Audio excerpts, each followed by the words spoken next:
Alright, so let me take you back to the past. I've played two Mario Party games before this one. Mario Party Island Tour for the Nintendo 3DS and Mario Party 3, which I played on an emulator.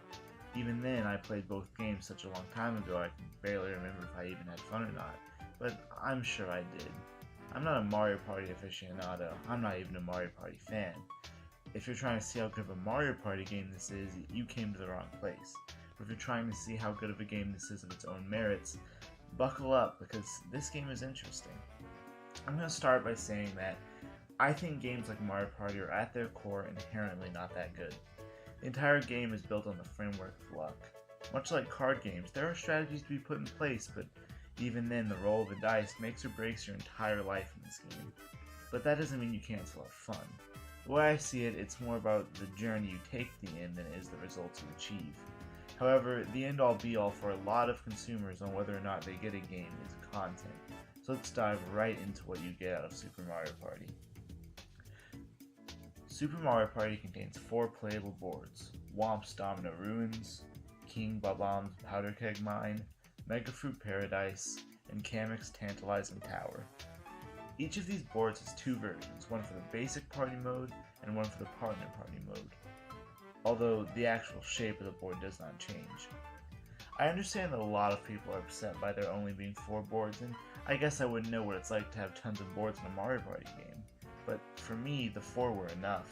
I personally think the main draw of this game is having fun with friends as well as the mini-games. I think that actual boards are the least interesting part about the game. They look cool and each have interesting gimmicks that keep them fresh. They're a pleasure to look at too. The game has 80 playable minigames, which we will get into later. There are 20 playable characters on the roster, and honestly, I'm going to go ahead and cover this. I love this roster. There aren't very many characters that feel like they don't belong except for, maybe Pom Pom, and there's just a lot of cool additions. I've always felt that some Mario Party spin-off games don't go far enough with the roster. I feel like these Mario spin-off games are a great way to represent the huge amount of characters the Mario series has to offer. And while Mario Super Sluggers is still the reigning king of Mario representation, games like Mario Tennis Aces and Super Mario Party have recently been very good about inclusion. Although, I'd be remiss to not talk about the character dice blocks.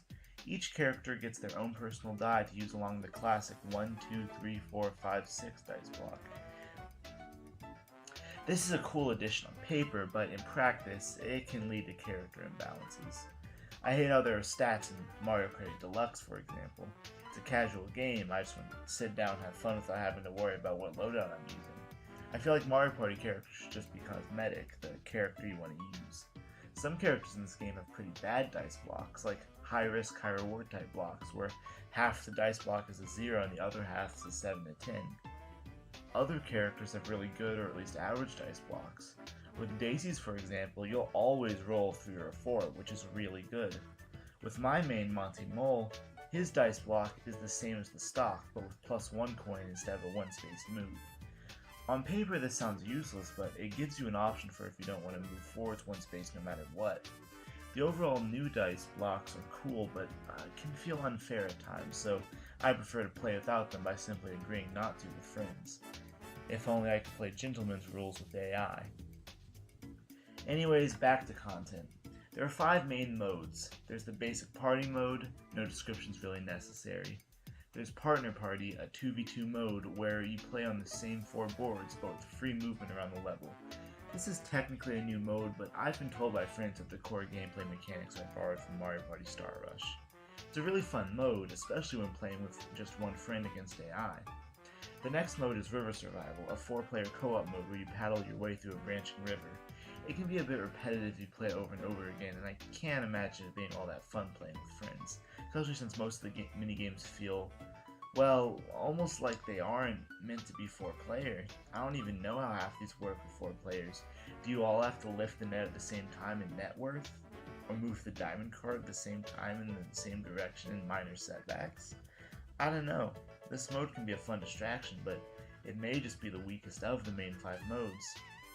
Soundstage is, well, it's fun, don't get me wrong. There's a handful of really good minigames in here. Minigames such as Take a Stab, Fiddler on the Hoof, and Baton On are really fun, and Time to Shine and Rhythm and Bruise are some of my favorite minigames, period. But as far as the actual mode goes, I don't know if I'd really play it more than I have to. If I want to play my favorite rhythm minigames, I'd play them standalone. The actual mode for Soundstage is sort of just mad. It randomly picks 3 rhythm games and makes you play them. If it isn't awful, just sort of bland. And keep in mind, these minigames are fun, but they aren't rhythm-heavy games. They all play sort of the same. The minigames are definitely a very good part of the package, but the actual mode isn't all that meaty. The final mode is the only mode you can't play with friends. Don't get me wrong, it may just be one of the easiest things you can do. The only real challenge comes from a few minigames that are based more or less on luck. But the actual playing of all 80 minigames is fun, and it's a relaxing journey. Aside from a few minigames that were annoying to try and beat, it was a genuinely fun adventure. It isn't long at all, it took me around a combined hour or 2 to finish, so if you're looking for a huge campaign, you won't get it.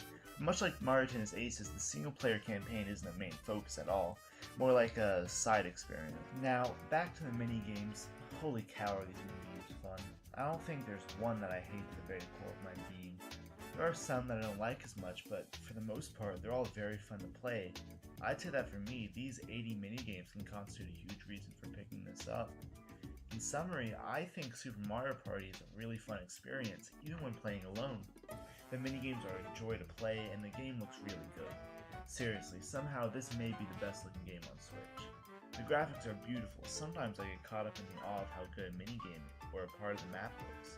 Sizzling Steaks actually took my breath away when I first saw it. As far as single player content goes, you are technically working towards the goal of getting 5 gems by completing each of the 4 modes. It probably took me about a combined total of 5 hours to do so, which consisted of going to all 5 ends of Urban Survival, completing all 3 modes on Soundstage, finishing the game on all 4 boards of Mario Party and Partner Party, and completing Challenge Road. The game is a real great time, even despite the low amount of boards. I definitely recommend it, especially if you have a group of friends you can play with. If you have no interest in playing it alone though, and don't care about any of the extra modes or playing against AI, I'd suggest letting a friend get it and playing it with them. Hey guys, so this is the first video on my channel, and I put a decent amount of work into it, I'd say. I'm trying to get a capture card soon to get actually good footage, but for now, I hope this is enough. I'm planning on trying to make a Mega Man 11 review soon if I can. That is, if I have the time and energy to finish it. More on that in the future. I'm definitely planning on playing and reviewing Starlink Battle for Atlas and Warriors of Orochi 4, both of which released on October 16th. Not to mention I also want to make a Smash predictions video. Anyways, subscribe for more videos, and thanks for watching.